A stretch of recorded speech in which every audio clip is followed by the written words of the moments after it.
Hello and welcome. My name is Elise. Do you ever have those days where you make a card and it just doesn't all go according to plan?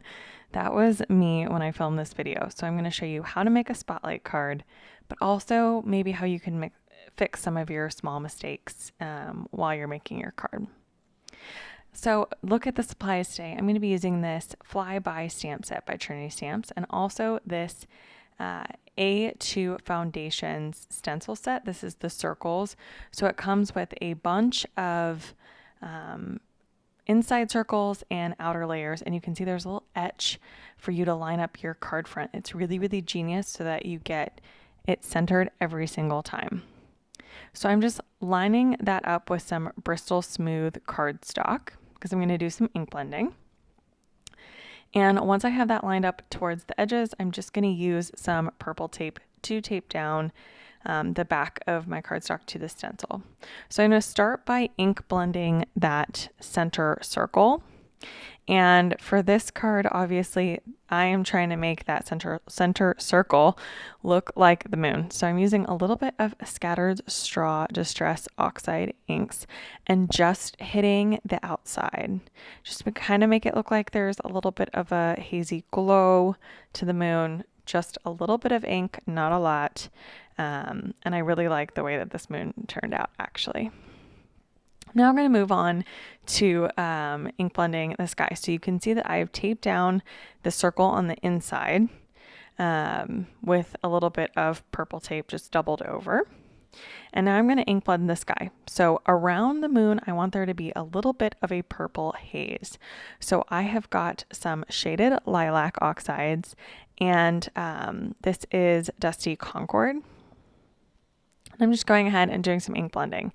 Now you can see that basically takes up the entire card front, but I go back and forth and put in a lot of layers on this card to make the sky look as dynamic as I possibly can get it. Because this is a really simple card, and overall the making of this card start to finish took me about half an hour. So for me, that's not a very long time to make a card. And so because it's so simple, I am willing to put in some extra time and do some extra ink blending to make sure everything is perfect. So you can see I just go back and forth between the colors. So this is Blueprint Sketch. And then I'm going to come in with some chipped sapphire to get a little bit of a darker edge going. By the way, this portion of the blending is sped up just so that we wouldn't sit here for a long time, but all in all, the sky background ink blending took me about 8 minutes. So not too bad. I'm also blending on my little mini mat here. It kind of grips the paper so that I don't really have to hold it down. In the end, I'm really just holding down that little moon because I did not trust my tape to hold it down, and I wanted to make sure I didn't mess up my card. Going in and adding a little bit of black soot to add a little bit of darkness to the edges. And you can see I still kind of left that purple haze is still there. I'm going to go ahead and add some water from a distress sprayer to get a little bit of that oxidation effect. Now I went a little heavy-handed here with the water, and because I did not have that circle taped down really, really well, some of the water seeped through. So when I peel it up, you can kind of see on the edge there and on the sides just a little bit, there is some purple that is blending into the moon. Now I'm going to do some heat embossing today, and I want to make sure this panel is really, really dry. So I hit it with my heat gun. And then I'm also going to take some embossing powder and just test and make sure that this is dry before I do my stamping, because I don't want embossing powder to stick everywhere on my project. This is a great way to see if your panel is dry or not. So now that I know that it's dry, I'm just going to go ahead and set my embossing powder aside, get out my Misti, and do my stamping. So the way I've placed my witch and these little, and the bat on the bottom, I have covered up some of that bleeding that I got when I sprayed too much water. So that is the first way that I go ahead and fix a few mistakes in this video. Using an anti-static powder bag to make sure that I don't get any stray embossing powder. and I'm using Versafine Onyx Black ink because it is a pigment-based ink and my clear embossing powder is going to stick to it really, really nicely. These are very solid images. And while I got a good impression on the first go around for the bats, I knew that I needed that witch to be a little bit darker. So I go ahead and stamp her down a few additional times. Now, that last go around, I just took my microfiber cloth and just pressed down and make sure I got a really good impression. Lifted it up and it was exactly how I wanted it to be. I'm going to add that clear embossing powder now. This is from Hero Arts. Coating that witch and the bats so that they are nice and dark black, but also so that it gives a little bit of shine. Again, this is a really simple card, so if I can add something special, any kind of nice element, I will. So it was nice to add just a little bit of embossing.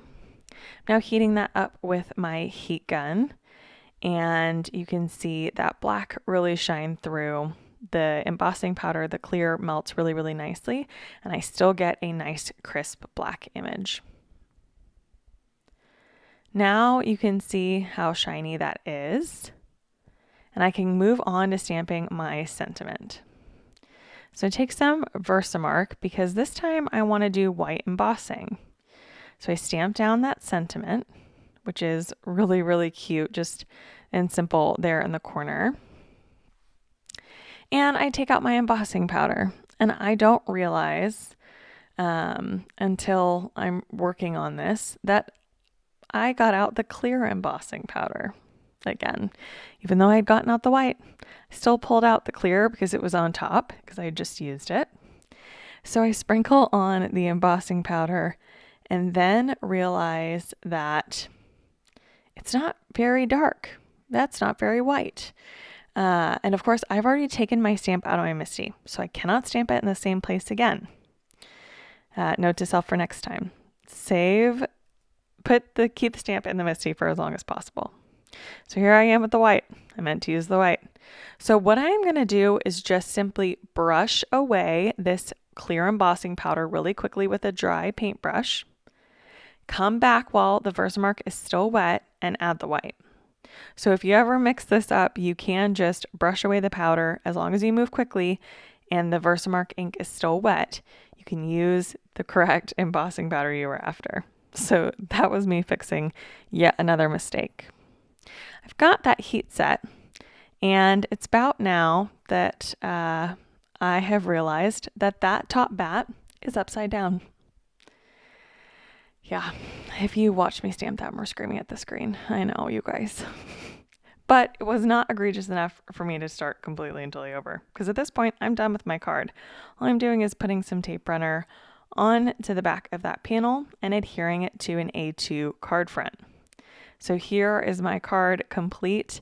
Mistakes and all, I still think that this one turned out really, really cute, and it's just a really fun Halloween card. Thank you so much for watching.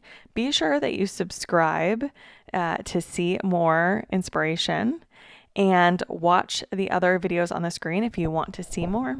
And I will catch you in the next video. Thank you so much.